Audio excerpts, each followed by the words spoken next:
Welcome back. We're doing another special guest today. I'm so glad to have you all here with me. Let me introduce you to my boo. This is my boo, Aysha Graham. Hi, I'm Aysha. So tell me about yourself, Aysha. I am a 30-year-old full-time mom. I'm a medical technologist. I have one daughter named Jasmine. She is 16 months old. I just love when parents be like, they 24 months. So what? I mean, at what point do we start saying they're two? At 2. Okay. And honestly, it's the doctor that kind of keeps me with the months. It's the doctor appointment. Like, it's her 18 months. Check up. So, yeah. I can understand that too, because I find it funny when I had to go like pick up my shot records to show a school or job, and it'll say like, she's 33 and 6 months. Really, guys? Y'all can't just tell them I'm 33 years old. Like, but thank you for all that extra 6 months. So that really is interesting.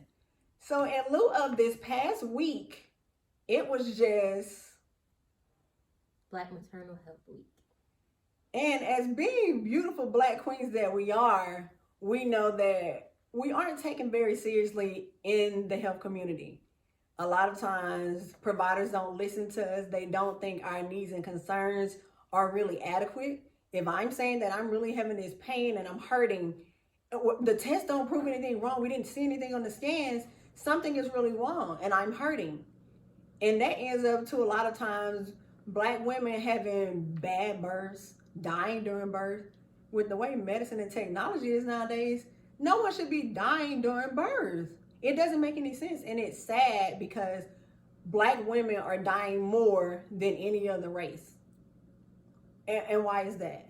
Even with me and being in the HIV community, I hear a lot of my female counterparts are saying that when they go tell their provider that something is wrong, they're not listening to them. Your viral load fine, your CD4 fine, you're okay, and it's on to the next appointment. So it's kind of, what do we do? How can we make them listen and take our concerns more serious? And I'm an advocate for make them listen to you. If they're not listening to you, you are the client. Go find another one. They can be replaced. Your favorite store not doing what you want to do, your favorite restaurant not, you find another one. The same works with your providers. Other than I do get a lot of kickback for people who live in rural communities. They only have one provider, or they already have to drive 2 hours or 3 hours for the provider that they do see. And my heart breaks to them for that, because your health is a really big issue. And if it's something really wrong, you got to wait 2 to 3 hours to get care. Like, that's just terrible. So today we are going to talk about Black maternity health issues. And I tried to get some facts. It is really hard finding specific facts, honestly. Most of the websites were like, Black women are at a 40% more higher chance to die during childbirth than their white counterparts or their Hispanic female counterparts. Can we get ratios? Can we get numbers? How many Black women died this year from childbirth? How many? Why? You're not telling me why. So there is stigma in the African American community surrounding mental illness. We are less likely to say we have depression or that we are depressed because we'll hear, give it to Lord in prayer or go talk to your pastor. What we hear in the Black community when we have problems or issues in our life is that that's not too heavy or you can bear it. I hate, and this is the thing I'm on right now, I hate being considered a strong friend. Because everybody's always just looking to you and they're like, oh, da-da-da-da. Or, can you help me? Well, what about me? Can you help me? Can you give me what I'm giving to you? And I don't mind pouring into my friends and people because I love to help people. But do you stop and think sometimes that, we're always putting a lot on this person. What are we giving back to them? Let us check and see how they're doing. So I hate people saying that they're the strong friend or you can handle it, you're strong. That's not what that means. Don't look at us like that. As Black women, you're a full-time mom, you're a full-time working person, and we work in the same field. I know how demanding, especially now in COVID-19. It's a lot of stress. And then, you go home to your beautiful daughter and you're just like, whew. And I don't know about you, but I hear other parents say, sometimes like they're too tired for their own kids. I am, most days. She's walking and running. It's like I have a different set of energy when I get home. I can't, work wore me out. So, Jasmine doesn't get any attention. It doesn't work that way. Like, she doesn't understand that. So, And because you're her mom, she's looking up to you, especially in the developmental stage that she's in right now, for everything that she needs. Is no, mommy. yeah. And it's funny because even for kids in 2-parent households, I laugh at my nieces and nephew because they could be at home with my brother-in-law all day. And the minute my sister walk in the house, it's, mommy, I'm hungry. Mommy, I need help with this. And she's looking like, you've been home with your father all day. And like all day. And the minute I come in the house, you need everything. And I have another friend, and it's funny, like her son could be, her nephew could be with his dad. And he will stop whatever he's doing with his dad to go tell his mom. She could be sleeping and everything. I'm thirsty. I need some juice. I got to do this.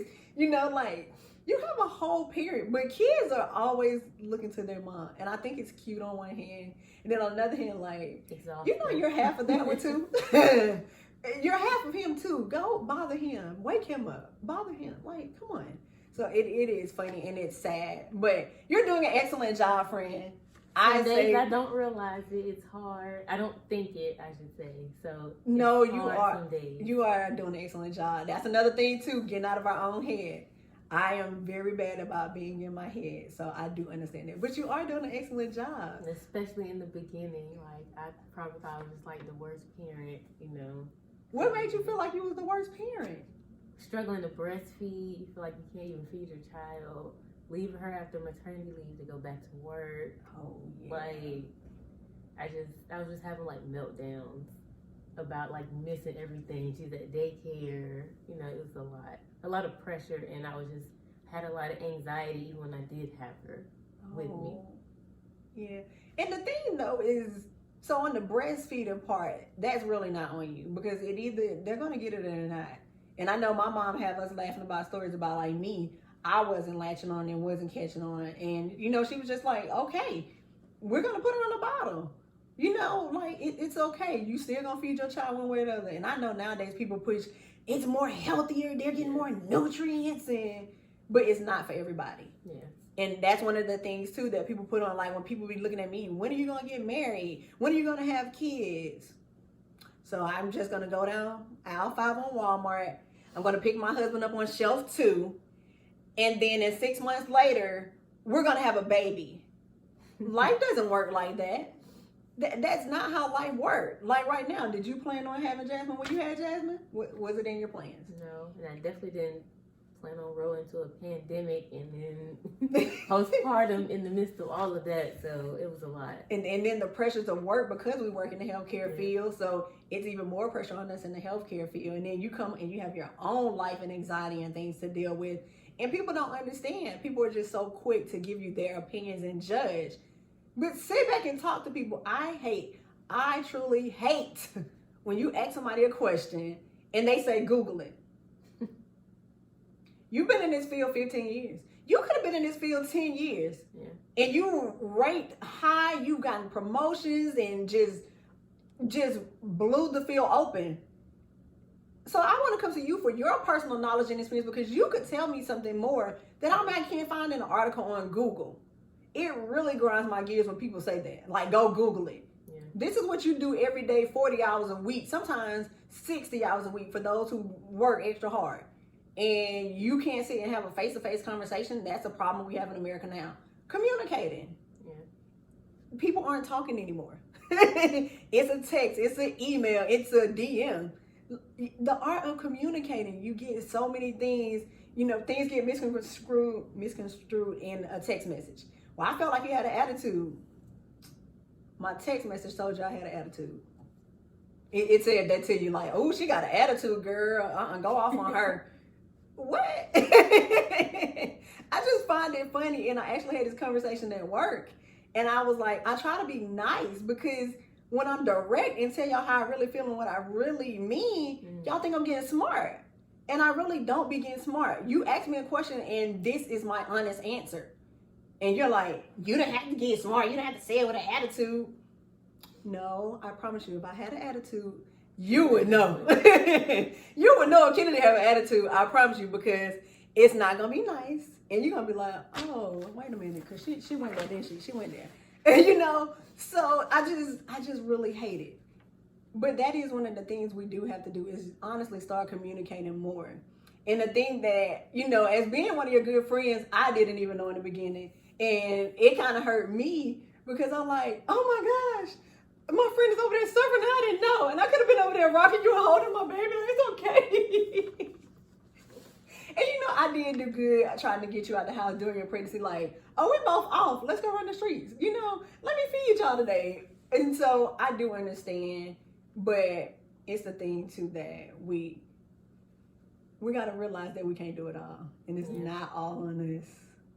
It's still a daily struggle. And I understand, and you know what? Some to people put stuff down and say like, okay, I can't do this. I can't get to this. I'm too tired to fold this basket or cook this meal. Like feeling guilty about eating out too much. Like it's just a lot. Let me tell you, you have to do what is best for you. And that's one of the things that I have been realizing on a day that I am depressed and I'm just like, I can't do people today. I don't want to go outside. Traffic is going to get on my nerves and further aggravate me and it's just going to be bad. And so if somebody say, what did you do today? I was on my couch. That's what I did. And it is gratifying and fulfilling to me because in that moment, that is what I needed.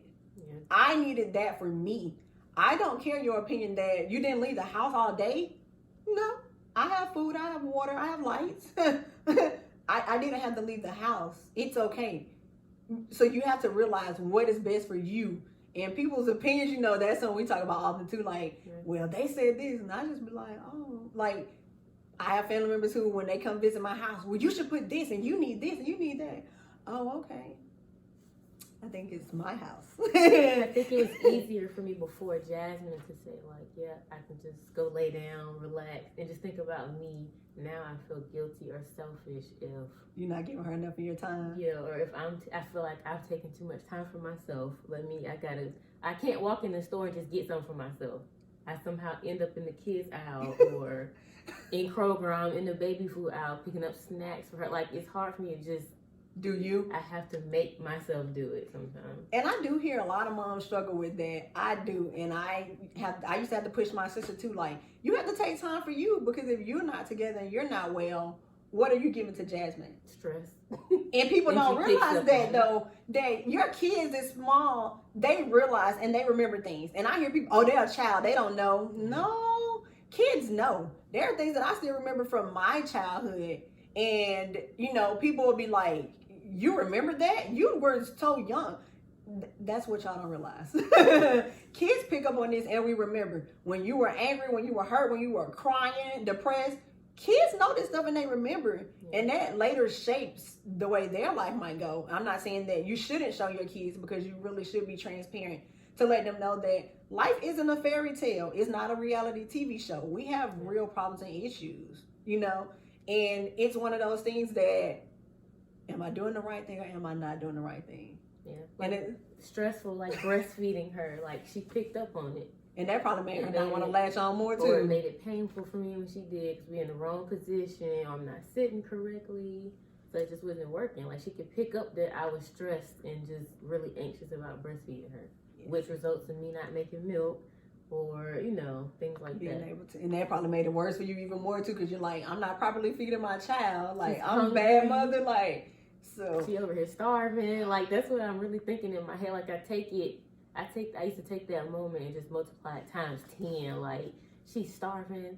Something's going to happen to her. We have to go back to the hospital. She ain't eating. Like, I'm counting diapers, trying to make sure she's making enough diapers when we first get home. So, it was a lot of stress that I wish someone had told me about.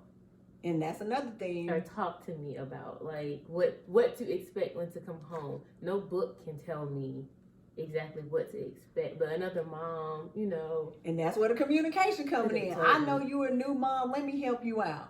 It's so easy. Nowadays, people want to put a price tag on everything. Yeah. Oh, I give coaching sessions for new moms for this. You just said a key word, new mom. Babies aren't cheap. Formula not cheap. Diapers aren't cheap. And now you're adding expense to help them get through this process. You're adding more stress, especially for single moms. You're adding more stress on them because guess what? Not only are they stressing to how they're going to provide for their baby, they know that they're going to have to leave their baby to go to work to provide for this baby. Yeah. So you're furthermore not helping. So at what point did you realize though that, okay, this is too much and I got to do something? Probably when I went back to work after maternity leave. That's when I realized, because there's baby blues and there's postpartum depression. And baby blues is just mostly like your body coming back to normal, all the hormones coming down. But mine was past just baby blues and just me missing her. It was the breaking down, crying every day, can't really tell you why, and just really anxious, upset. I was really stressed out. I was just on edge about everything. I was angry for no reason, and it was just a lot for my household. Like, I took a lot out on my boyfriend, or I wasn't getting sleep, or I wasn't taking care of myself. So the two of them, they can feel it when I didn't take care of myself.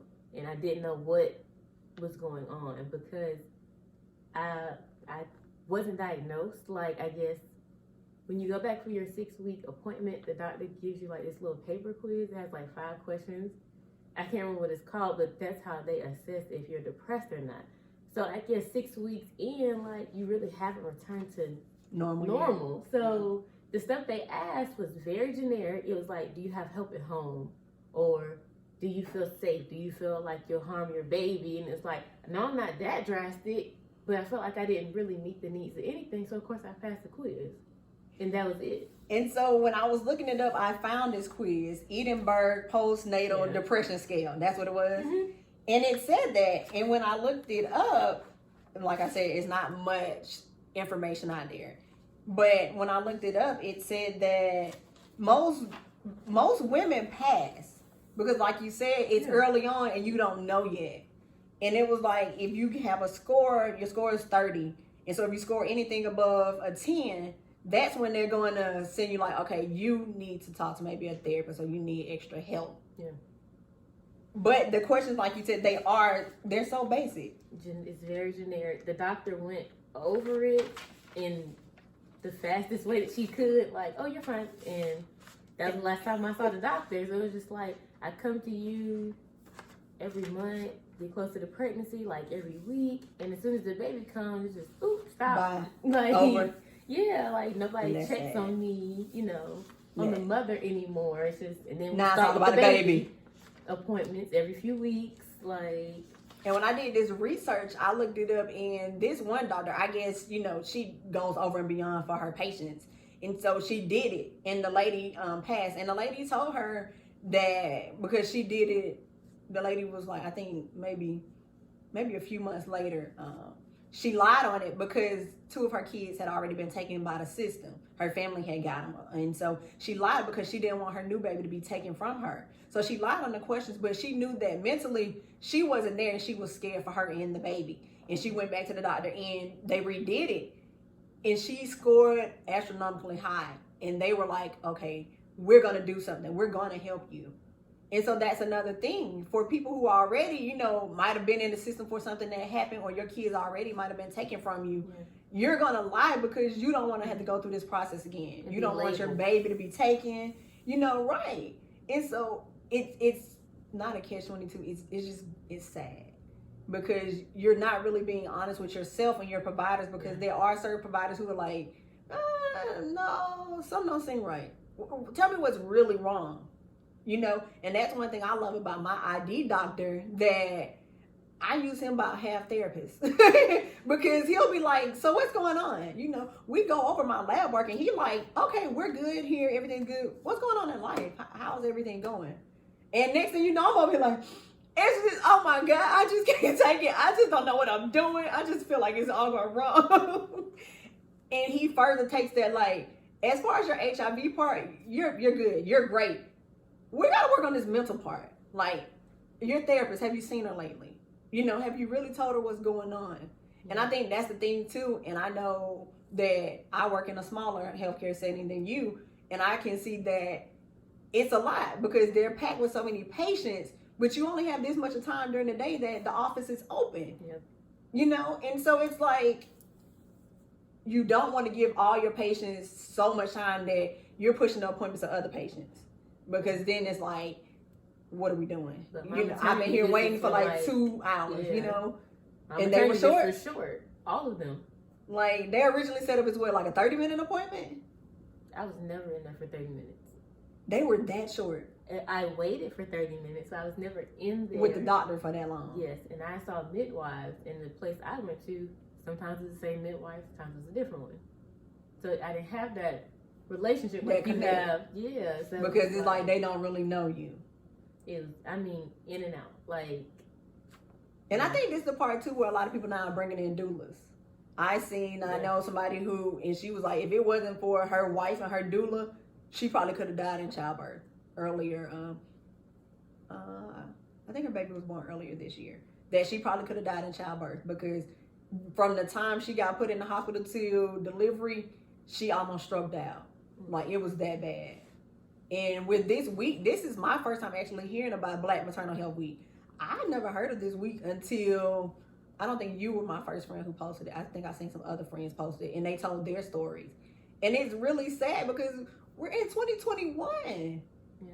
The healthcare, the medicine, it's sad that you really have people still almost dying on the table. Like, you're already in the hospital, and they already see that your blood pressure is elevated too high, or, you know, your signs aren't looking good, the baby's heart rate not looking good.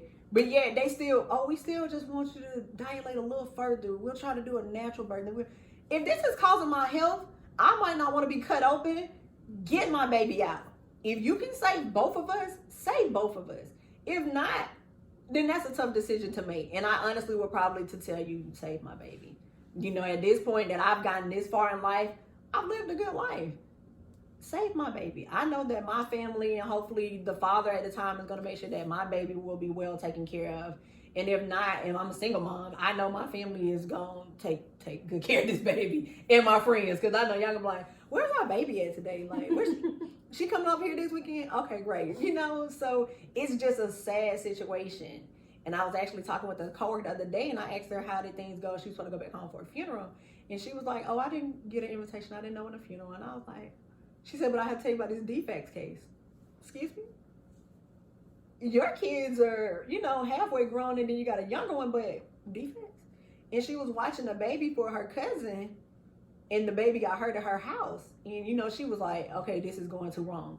And so she took the baby to the emergency room, you know, but because she really didn't know the mother and stuff, they're looking like, what's this baby date of birth? What's this baby da-da-da? And the little girl was 4. So she was able to tell her mother's name and stuff, you know, and tell her date of birth and all this.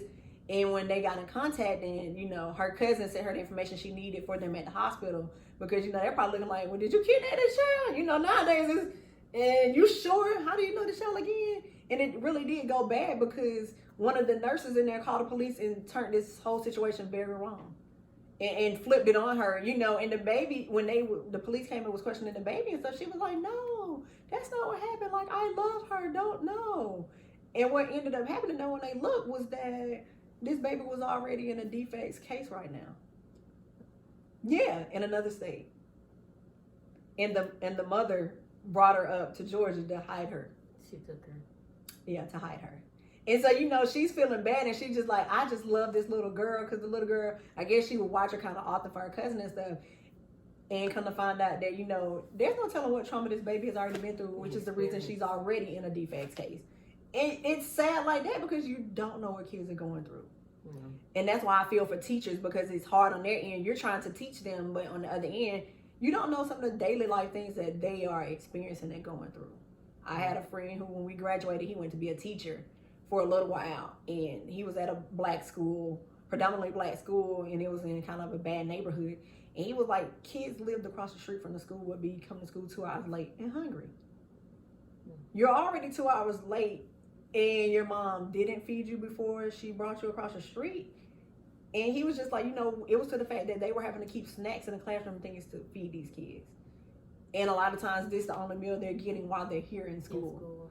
Yeah, and it's a sad situation in the fact that we're in nowadays. So it's like, what can we do, and how do we bring forth light to focus more on helping these mothers? Because a lot of times when you don't know better, you might can't do. You might need some guidance and direction. Need help. Yeah. So what is something that you would tell a new mom who is going through what you went through? To ask for help and take help when it's offered to you. Even no matter how hard it is to receive help, because I know some people just have a lot of pride about themselves and don't want the help. Or they don't want people judging them, saying that you're a bad mom, you're terrible. And that's another thing. People are always casting their judgment, but it really is a lot mentally. And people say mind over matter is easier said than done. Yeah. And that's what people don't realize. Like you said, you telling yourself this stuff in your head, but it's still like you're not believing it and you don't see it happening. Yeah. So I just want better for us. And it's just sad. I don't know. I lost my questions. So we're kind of behind now, but when you first found out you were pregnant, how did you feel? Very emotional. Like I broke down into tears. I don't know, because it's so unexpected, and I just cried on my boyfriend's shoulder, and I like called my mama, and and then it just turned to excitement, and it's like kind of anxious. Like, oh my God, I'm pregnant. Like you're gonna be responsible for this whole new life now. Up until then, like I really thought my iron was low. I didn't think that I was pregnant. I just know I was tired all the time. And, I work in the lab, so I was like testing my blood, trying to see if my iron was low, if I need to take some vitamins or something. So I had no idea that I was like pregnant. So how do you feel now after like seeing everything that you've been through? Like, do you still have moments of you're like, this is too much, I can't do it? Or have you found ways to cope and better deal with it? I still have my moments where I can't figure out how to cope. And, it helps that I have someone there with me. I have my boyfriend, James, because I truly do not know what I would do if I was alone. I probably would go crazy with that baby. But it's just, he grounds me and helps me tells me, hey, I bring you a bath water, go take a bath, I'll keep the baby, or I'll get her from daycare, you can start dinner and just have some time to yourself or something like that. So I still have my days where I'm just still trying to do too much and it shows, and I just get overwhelmed. But I'm working on it. I'm more cognizant of it, and I'm learning to just stop. Like, hey, you can't fold all 3 baskets. Maybe just fold one. And it's a lot. I hear a lot of people say that kids go through a lot of clothes. And I remember from me I used to love to watch my little cousins then when we were young. Like, their mom be like, you want to babysit this weekend? Yeah. And I remember, those diarrhea spells or the throwing up spells. And you're like, I just bathed you. We just put on a fresh outfit. I sent you down. And now we got to start this process all over again. Like, oh my gosh. And, and people are looking at me like, well, when are you going to have a child? I'm single.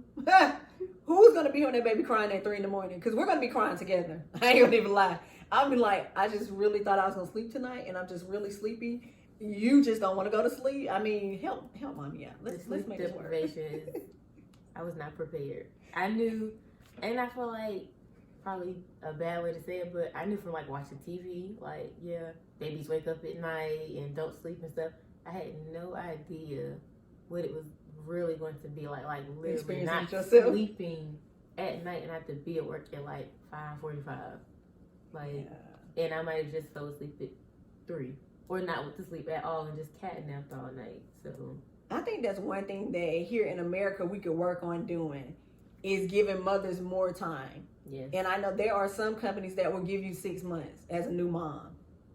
But most mothers, if you don't have the PTO, if you don't have the money already stacked and saved up, after that 6 to 8 weeks, depending on what your job gives you, you have to go back to work.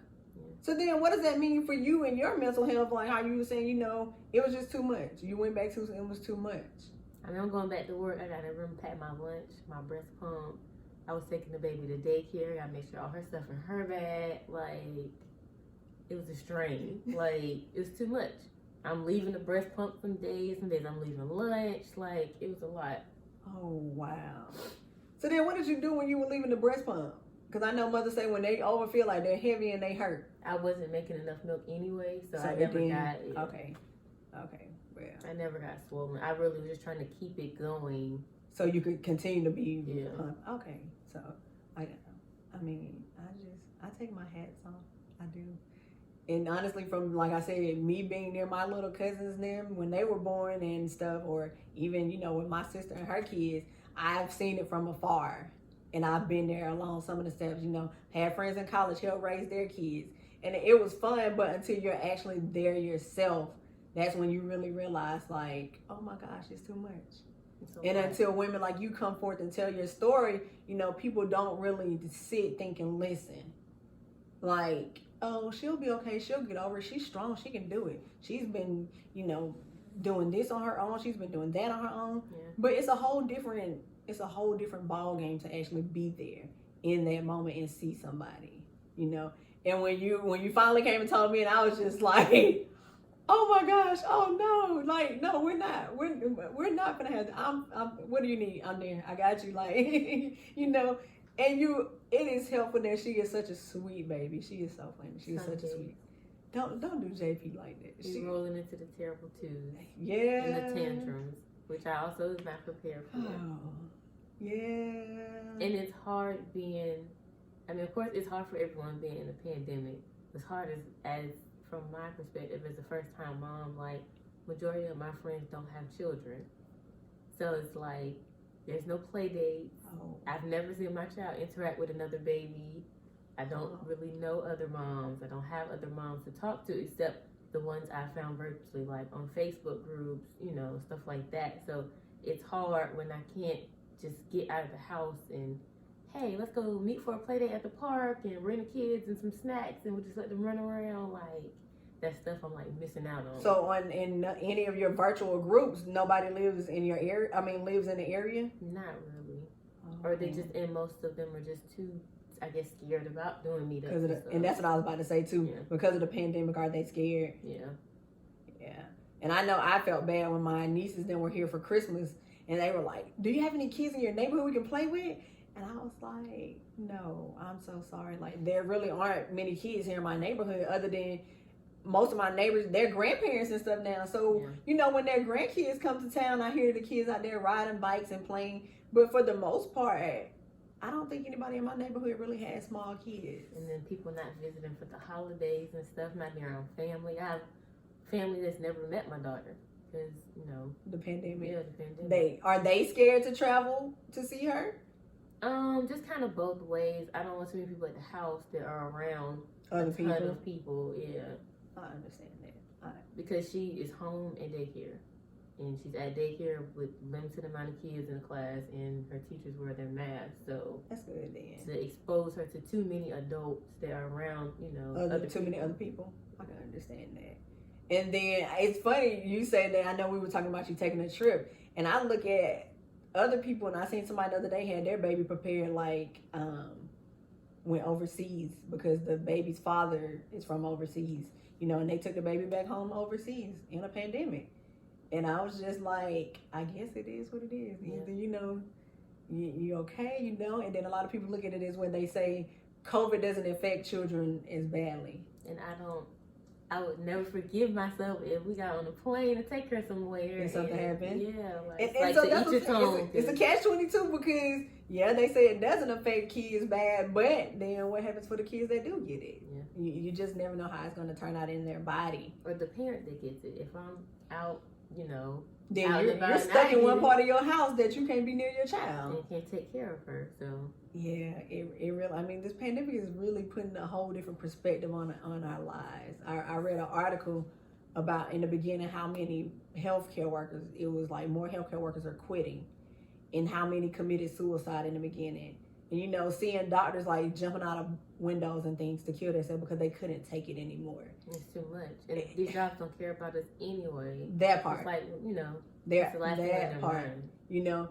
One good thing though is it is making a lot of people like open up their own business and stuff. So it is a lot of people thriving. Yeah. And whereas you might think a pandemic and small businesses, some small businesses are really thriving. Yeah. I met a young man last night, and he said he has 3 businesses and they're doing good. He was like, he couldn't take his job anymore. He quit at the beginning of the pandemic. And he was like, oh, my 3 businesses are doing well. And I was like, that is awesome and amazing. Like, I'm actually proud of you. So I just thank you for coming here and sharing that with us, and look more into talking to people to see what is really going on and how they're really feeling before you're casting your judgment. You never know the hand that you can lend to help somebody, even if it's just a listening ear, just talking to somebody, letting them call you and cry, or hey, let's go walk around the park. Fresh air outside, it does wonders. The sun, especially as Black people, natural sunlight, it does wonders for us. So just getting out sometimes is the smallest things. You just never know who you can help or who you are helping and brighten up their day. So once again, Boo, thank you for coming and sharing this topic and sharing my stage with me. Until next time, KLowInspire, guys. Bye.